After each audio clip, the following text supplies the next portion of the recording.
हमने पर्सनली इनको कहा कि तुम आज प्रोग्राम में जाओगे और मेरे उस रिपोर्ट को कवर करोगे। एक बच्ची है जिसका नाम माहिनूर, अभी कटिहार डिस्ट्रिक्ट में आजम नगर प्रखंड में वो शायद किसी कॉलेज या किसी यूनिवर्सिटी या किसी स्कूल की तालिबा है। उस बच्ची का 5 दिन तक उसको किडनैप करके रखा गया। आज दोपहर में उसकी जनाजे की नमाज थी। 5 दिन तक उसको बंधक बनाकर रखा गया। उसी बीच उसकी इज्तिमाई यानी सामूहिक बलात्कार किया गया। उससे जब मन नहीं भरा तो उन जालिमों ने उस बच्ची को आखिर में उसका मर्डर कर दिया। ये तो जुर्म हुआ, लेकिन सितम बालाए सितम ये कि वहां की जो रूलिंग सिस्टम, वहां की जो एडमिनिस्ट्रेशन और ये बेज़मीर मीडिया वाले, इनको ये खबर चलाने में पता नहीं क्या पेट में दर्द होता है। एक बेटी की इज्जत लूटी गई, उसका बलात्कार हुआ, 5 दिन तक उसका बंधक बना के रखा गया। जरा सोचो कि उन 5 दिनों के अंदर उसके साथ कैसा कैसा जुल्म किया गया होगा। उसको चैनल पे नहीं चलाएंगे, ना तो अमर उजाला ने, दैनिक जागरण ने, ना हिंदुस्तान ने, ना टाइम्स ऑफ इंडिया ने और ना द हिंदू ने। द हिंदू एक अखबार, किसी भी चैनल, आज तक एबीपी, इंडिया टीवी, किसी ने इसको कवर नहीं किया, न कोई बोला है, सिर्फ इसलिए कि उसका नाम माहिनूर। डॉक्टर प्रियंका रेड्डी के साथ जब गलत हुआ था तो सबसे ज्यादा चीख चीख कर अगर स्टेज पर उनके मुजरिमीन को कैफरे किरदार तक पहुंचाने की किसी ने आवाज बुलंद की थी तो अब्दुल्ला सालिम था। वो, हमको इससे कोई सरोकार नहीं कि वो डॉक्टर प्रियंका नाम की थी। माहिनूर समाज की एक बेटी थी।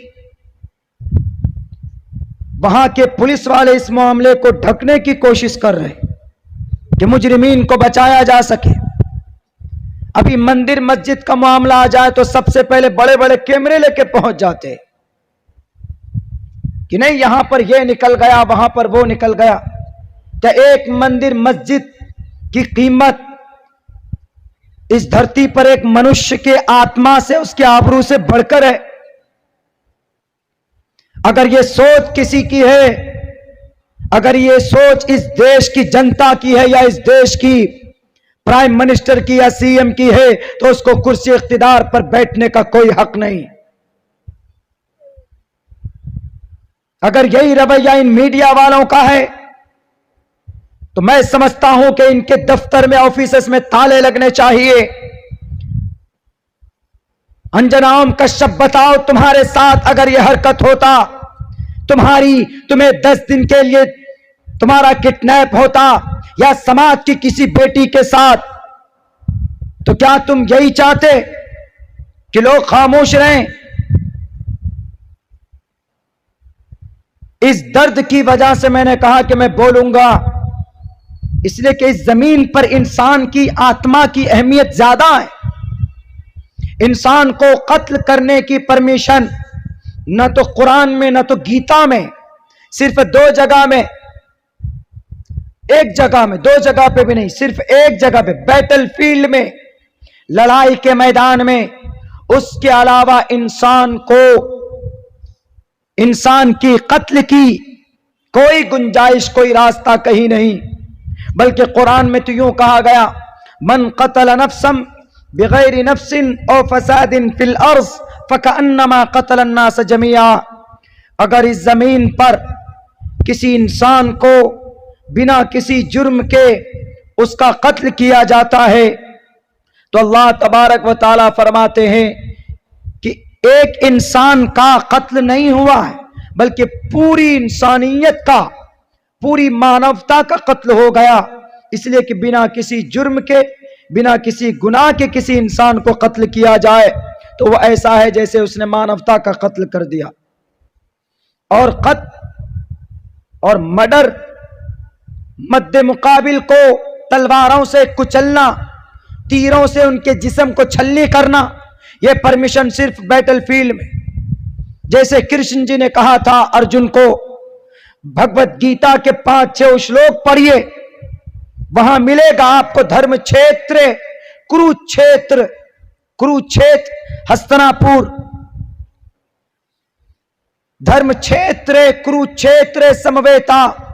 गीता का पहला श्लोक है मेरे हिंदू भाइयों, गीता का पहला मंत्र है ये, धर्म क्षेत्र कुरुक्षेत्र समवेता युत्सवः मामका पांडवाशे किम कुर्वत संजय। धृतराष्ट्र कौरव और पांडवों का अब्बा संजीव से कहते हैं कि मुझे बताओ, अंधे थे नहीं देख सकते थे, मुझे जरा बताओ कि कैसी लड़ाई हो रही।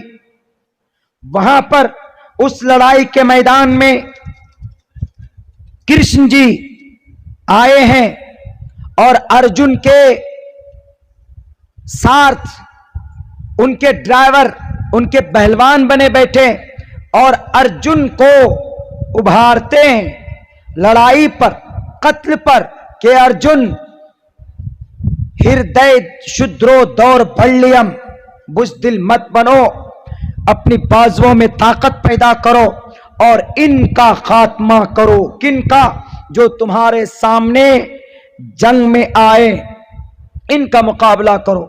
कुतस्तुवा कश्मलिदम विश्मे समुपस्थितम अनार्य जुष्टम कीर्ति कर्म जुनाह। ए अर्जुन, तुम क्यों हथियार डाल दिए, खामोशी के साथ बैठ गए? बैटलफील्ड में मुकाबला करो। यही पैगाम कुरान का है कि तुम जंग मत करो, जंग की इच्छा मत करो, लेकिन जब तुम्हारे सामने जब जंग करने वाले आ जाएं, जब तुम्हारे सामने लड़ाकू लड़ाई करने वाले आ जाएं, तो फिर किसी को छोड़ो नहीं, फजर बर्रिकाब, उसकी गर्दन उड़ा दो। यह परमिशन सिर्फ जंग की मैदान में, उसके अलावा कहीं पर भी इंसान को मारने की इजाजत या परमिशन नहीं दी गई, न तो कुरान में न तो गीता में। हिंदू भाई, आप यहां पर बैठे, इसीलिए मैंने इस चीज का इंतखाब किया कि आज इंसानों की जानों की हत्या बहुत आम, कॉमन, मार दिया जाता है कहीं पर भी। एक जैन नामी शख्स, जैन धर्म का एक इंसान अभी कुछ दिनों पहले स्टेशन में या कहीं पे मध्य प्रदेश के स्टेशन में उसको मुस्लिम समझकर मार दिया गया। आपकी गीता ने परमिशन दी आपको? आपके ऋग्वेद ने परमिशन दी आपको? नहीं। आपको बड़ा इंसान बनना है, मातृमान पितृमान चार्यावान पुरुषो वेदा, तो अपने मां बाप की पूजा प्रार्थना करो और ज्ञान हासिल करो। अपने टीचरों को, असातिज़ा को अपने सर पर बिठाओ। ज्ञान हासिल करोगे तो महान इंसान बनोगे।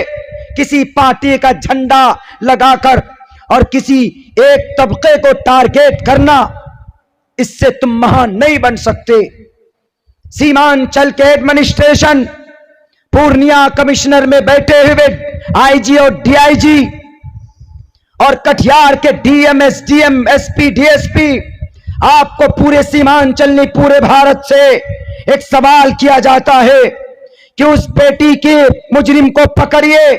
आप मुसलमान हो के हिंदू हो, उसका जुर्म साबित है लोगों के सामने में, उसको फौरन फास्ट ट्रैक अदालत में डालकर उसको सूली, उसको फांसी के फंदे पर लटकाइए। और मैं कहूंगा इन सीमांचल के सारे लीडरान से, खुसूसन मजलिस के लीडरान से, जो 5-5 हमारे विधानसभा के मेंबर ऑफ लेजिस्लेटिव असेंबली, बड़े उम्मीदों के साथ अवाम ने आपको कुर्सी इख्तिदार पर बिठाया। आप इस बेटी की इज्जत को, आप इस बेटी की आवाज को बुलंद कीजिए सदन में। पटना सरकार उस सीएम हाउस तक पहुंचाइए और इस बेटी को इंसाफ दिलाइए। खामोश मत बैठिए। मुंह में ताले लगाकर बैठेंगे तो आप उससे बड़े मुजरिम हो जाएंगे जिन्होंने ये जुर्म किया। तमाम के तमाम हिंदू मुसलमान सब लीडरान से मैं कहूंगा कि उस माह-ए-नूर बेटी को उनको जस्टिस दिलाइए, उनको इंसाफ दिलाइए और ऐसी सजा दी जाए कि ताकि आइंदा कल किसी समाज की बेटी की इज्जत और आबरू न लूटी जाए। मेरे भाइयों, मेरी आवाज बहुत, मैं नहीं बोल पा रहा हूं, मेरी दिक्कत है, वरना मेरा तो मन करता है इस टॉपिक पे खूब बोलने का, लेकिन मजबूरी है। बस सिर्फ एक जगह है जिस पे इंसान को मारा जा सकता, कत्ल किया जा सकता है, वो भी सिर्फ किसको? जिसके हाथ में हथियार। अल्लाह के नबी अलैहिस्सलातु वस्सलाम एक मौके पर अपने सहाबी को कह रहे थे कि जा तो रहे हो सलमान, हजरत मुआज और हजरत सलमान, हजरत मुआज बिन जबल रजी अल्लाह ताला अन्हु उनको जब भेज रहे थे और कह रहे थे कि सामने में जब तुम्हारी किसी से जंग हो तो उसी से दो दो हाथ करना, जिसके हाथ में तलवार हो, जिसके हाथ में नेजा हो। अगर सामने कोई बच्चा है, अगर सामने कोई बूढ़ा है, सामने कोई बेटी है, सामने कोई समाज का कोई बूढ़ा तबका है तो उसको मत मारना। या तुम्हारे सामने में पेड़ पौधे हो, बागात हो तो बागात को मत जलाना, कोई पेड़ हो तो उसको मत काटना। ये नसीहत किनकी? मोहम्मद रसूलुल्लाह सल्लल्लाहु अलैहि वसल्लम की। और यही नसीहत श्री कृष्ण जी की गीता के अंदर अर्जुन को कहा गया। गीता के पहले 2, 3, 4, 5 तकरीबन 35 श्लोक और मंत्र तक यही बात कही गई कि अर्जुन मुकाबला करो कौरवों के सामने में, कौरवों से मत छोड़ना तुम दुर्योधन को। उसी की आन बान शान की वजह से तुम्हारी नींद हराम हुई, उन्हीं का मुकाबला करना। लेकिन अगर कोई शिष्य हो, अगर कोई स्त्री हो, अगर कोई बूढ़ा ज़ईफ इंसान हो तो तुम उसको तकलीफ मत पहुंचाना। लेकिन आज ऐसी ये कौम, समाज में कुछ तबका ऐसा बेलगाम बन चुका है कि जो बेटियों की इज्जत को लूटते हैं। मस्जिद मंदिर का मामला आता है तो फौरन 40,000 मस्जिद, एक तंजीम ने लिस्ट बनाया, 40,000 मस्जिद को टारगेट किया कि इन मस्जिद को हम मंदिर बनाएंगे। बताइए तो मेरे हिंदू भाई, है कोई तो? कितनी पुरानी अच्छी तहजीब चली आ रही है भारत के अंदर। 40,000 मस्जिद को तोड़कर आप मंदिर यहां बना लोगे, लेकिन जब जाओगे मरने के बाद परमात्मा के पास, वो परमात्मा जब सवाल करेगा तो क्या जवाब दोगे? पूजा तो कभी करते नहीं थे, गायत्री मंत्र पूरा तो याद था नहीं, हनुमान चालीसा के 2 लाइन से आगे तो पढ़ नहीं सकते थे। सिर्फ ये करो, इस मस्जिद में, इस मस्जिद के नीचे ये निकला, उस मस्जिद के आगे ये निकला, यही करते रहोगे, पूरी जिंदगी खराब हो जाएगी। पुण्य करो पुण्य, अच्छाई करो अच्छाई, इज्जत दो इंसान को, लड़ाओ मत इस देश में, नफरती बातें मत करो। 40,000 क्या 40 लाख मस्जिद तोड़कर अगर मंदिर या कलीसा या चर्च बना दिया जाए तो तुम ये समझते हो कि स्वर्ग चले जाओगे? बिल्कुल नहीं, बल्कि जिस वक्त मौत होगी उसी वक्त तुम्हारे सीने को चीरकर वो यमराज तुम्हारी आत्मा को निकालेगा। पापिस्थास्ते, जो पापी होता है, जो शराबी होता है, जो मुजरिम होता है, पापिस्थास्ते प्रशांति यम रूपम भयंकरम, तो यमराज का जो रूप होता है वो भयंकर होता है। मेरे समाज के हिंदू और मुस्लिम भाइयों, जो पुरानी तारीख इस देश की है उसको बरकरार रखिए। कल मैंने जलसे में देखा, हमारे अररिया में फॉरबिसगंज हमारे हिंदू भाइयों ने 5,000 से लेकर 10,000 रुपए तक ताउन पेश किया, कैश। बहुत से भाइयों ने नकद उधार भी, बहुत से भाइयों ने, कारी साहब भी, कारी सौराब साहब ये कलेक्शन करने वाले थे। बबलू पांडे, बोलिए बबलू पांडे, हिंदू है कि मुस्लिम? हिंदू भाई। 27 से 30 घर, एक जमीन खाली कर दी हिंदू भाई ने कि नहीं आप जलसा कीजिए तब जाकर के हम कोई काम करेंगे। ये है हमारा भारत, ये है हमारा मुल्क हिंदुस्तान। ये भगवा या गेरवे रंग को रंगने से नहीं होगा, दिल जीतना होगा। और हम वो हैं, हमारे नबी के ऊपर अगर इल्जाम लगता है कि आपके नबी ने भी तो मौलाना 27 जंगें लड़ी, 27 गज़वात मोहम्मद रसूलुल्लाह शामिल हुए और तकरीबन 47 सरिया, 27 गज़वात यानी बनफ्से नफीस, जिनमें 9 जंगों में आमने सामने लड़ाई हुई, सामने मद्दे मुकाबिल से। लेकिन आप अलैहिस्सलातु वस्सलाम ने किसी इंसान का एक कतरा खून नहीं बहाया, बल्कि आपने तो यूं कहा कि मन सलिम अल मुस्लिम मन सलिम अल मुस्लिमून मिन लिसानिही व यदिही। अलिफ लाम को लाजिम मत कीजिए, मुतअद्दी कर दीजिए कि मुसलमान वो है जिसके हाथ से, अ मुस्लिम कंप्लीट वो है कि जिसके हाथ के जुल्म से, पैर के जुल्म से दूसरे हमारे भाई जो महफूज रहते हो, उसको मुसलमान कहा जाता। अल्लाह के नबी 27 गज़वात में गए, 9 जंग में शरीक हुए, लेकिन नबी ने पेश कदमी नहीं की थी जंग में। बल्कि अगर आपके गांव में कोई दुश्मन आ जाए, डाकू आ जाए, तो आपको तलवार लेकर निकलना या आपका अधिकार नहीं, आपकी जिम्मेदारी।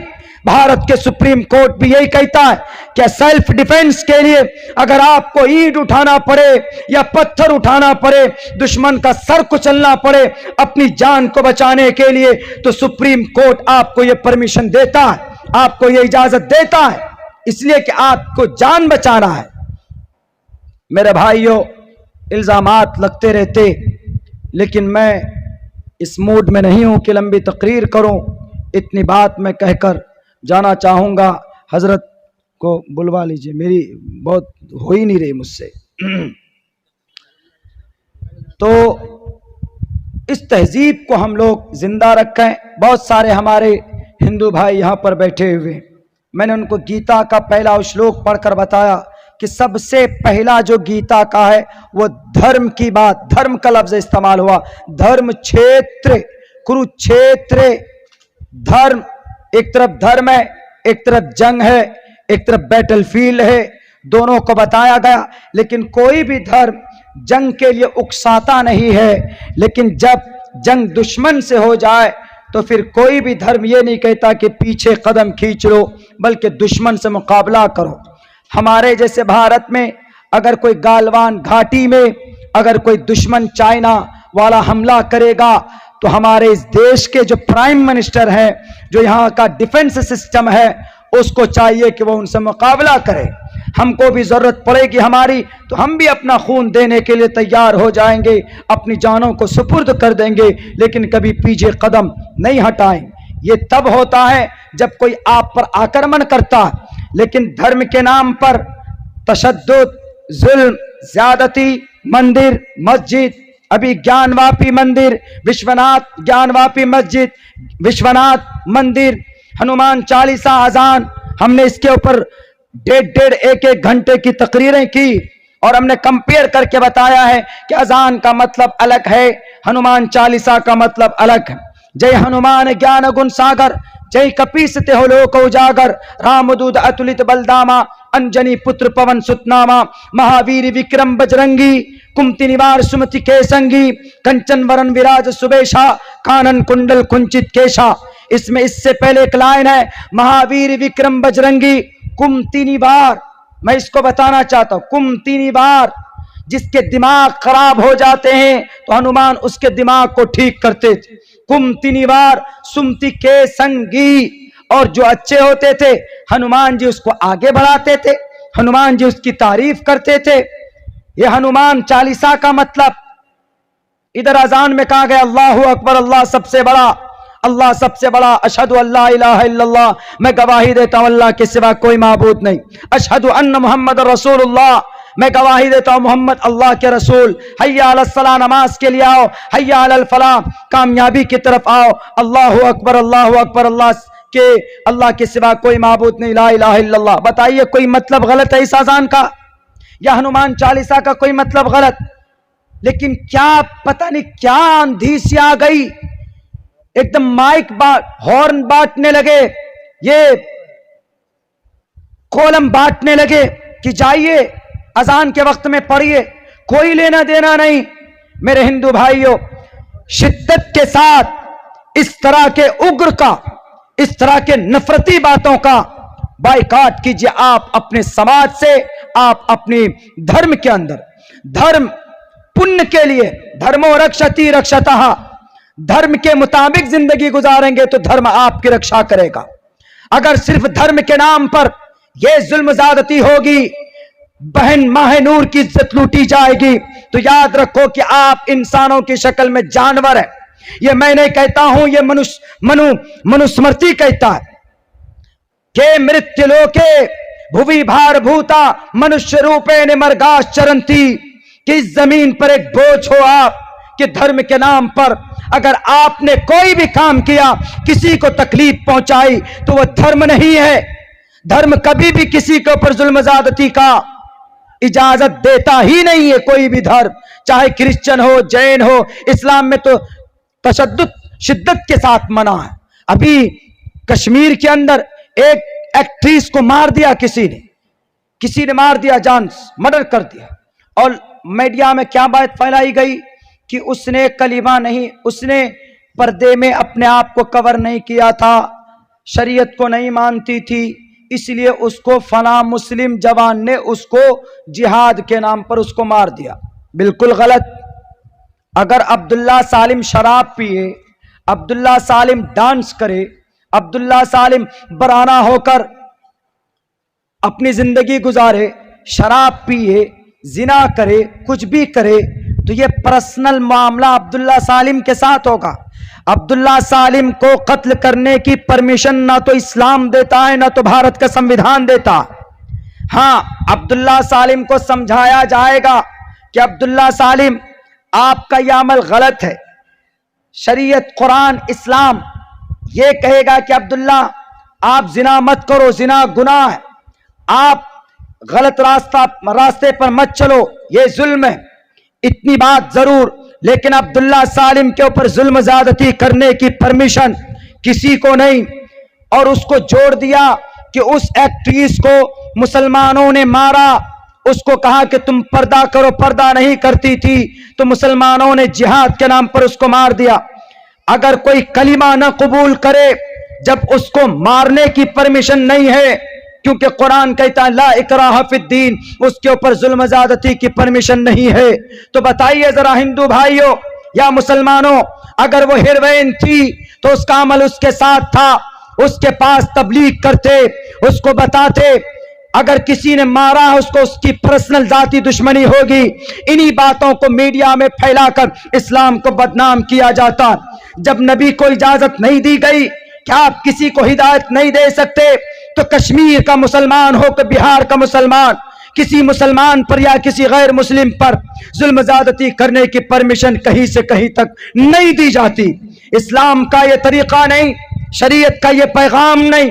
अगर जो शरीयत को बदनाम करना चाहते हैं, वो जमीर बेच चुके हैं, वो ईमान फरोश बन चुके हैं। लाख कोशिश कर लो इस्लाम को बदनाम करने के लिए, इस्लाम कभी बदनाम नहीं हो सकता। हमारा जजमेंट, इस्लाम देखा जाएगा, इस्लाम को समझा जाएगा कुरान के आधार पर, मोहम्मद रसूलुल्लाह के आधार पर, सहाबा किराम के आधार पर, अहादीस के आधार पर समझा जा सकता है। किसी पर्सनल मुसलमान की जिंदगी को देखकर इस्लाम को नहीं समझा जा सकता। इसलिए कि मुसलमान गुनाह भी करता है, मुसलमान शराब भी पीता है। तो कोई ये कहेगा कि मुसलमान शराब पीता है तो इस्लाम में शराब जायज नहीं। कयामत आ सकती है कि शराब की नाजायज होने की जो दलाइल है उसको कभी मनसूख नहीं किया जा सकता। मेरे भाइयों, ये छोटी बातें थी जो इस वक्त बोलना मैं ज़रूरी समझता हूँ, क्योंकि हालात ऐसे बना दिए गए इस देश में, और हालात के ऊपर बात करने के लिए बहुत लोग तैयार नहीं होते, लेकिन बोलने की ज़रूरत है। इस्लाम को बदनाम करने की जो साजिशें, देखिए जेनोसाइड की पूरी प्लानिंग हो चुकी, यानी नरसंहार की इस देश में। अब से पहले कहाँ हुआ? म्यांमार में हुआ, बोस्निया में हुआ, इथियोपिया में हुआ, जर्मनी में हुआ नरसंहार, जेनोसाइड। और जेनोसाइड अचानक जंग करके हमला नहीं करते, ऐसी माहौल बनाते मीडिया के जरिए। इसकी क्या रियलिटी है? जर्मनी के अंदर हिटलर ने कैसे जुल्म ज्यादती की, 6 लाख बल्कि कहा जाता है कि कई करोड़ यहूदियों को मरवाया। बोस्निया, चेचेनिया, स्पेन, बुखारा, समरकंद, म्यांमार में 40,000, कितने 40,000 गड्ढा खोद दिया जाता है, हाथ पीछे से बांध दिए जाते और फिर उसको धक्का दिया जाता, पीछे से गोली चलाई जाती और उसको ढेर लगाया जाता है उस गड्ढे में, ऊपर से मट्टी या पेट्रोल डालकर जला दिया जाता है। कोई पूछने वाला नहीं, क्योंकि ताकत उनके पास होती। इस देश में वही तैयारी की जा रही, एक मुतय्यन targeted community that is called in census list Muslim minority, इन मुसलमानों के नरसंहार की कोशिश की जा रही। कभी आपको ईश्वर माफ नहीं करेगा, कभी आपको कृष्ण माफ नहीं करेंगे, कभी आपको विष्णु ब्रह्मा शिव माफ नहीं करेंगे। मरोगे तो मरने के बाद आपसे पूछा जाएगा, कुछ इख्तिदार आपके हाथ में, उसके बावजूद भी तुमने उनके ऊपर जुल्म ज्यादती की। अगर ठान लिया है कि नहीं मारना है इन्हें, तो हम तो कुछ नहीं, ईश्वर के सामने तुम्हें जवाब देना होगा और तुम्हें अपने किए एक एक कर्म का हिसाब तुमको देना पड़ेगा। इसलिए कि परमात्मा कहता है कि मरने के बाद तुम्हें लौटकर मेरे पास आना है। अभिक्तम विक्ति मां पन्यम मन्यंति माम बुद्धम परम भाव मजानंतो ममावियमानुत्तमम। इसलिए कि इंसान मरेगा, न मरना ईश्वर की सिफत है, अल्लाह की सिफत है, मरना इंसान की सिफत है, मखलूक की सिफत है।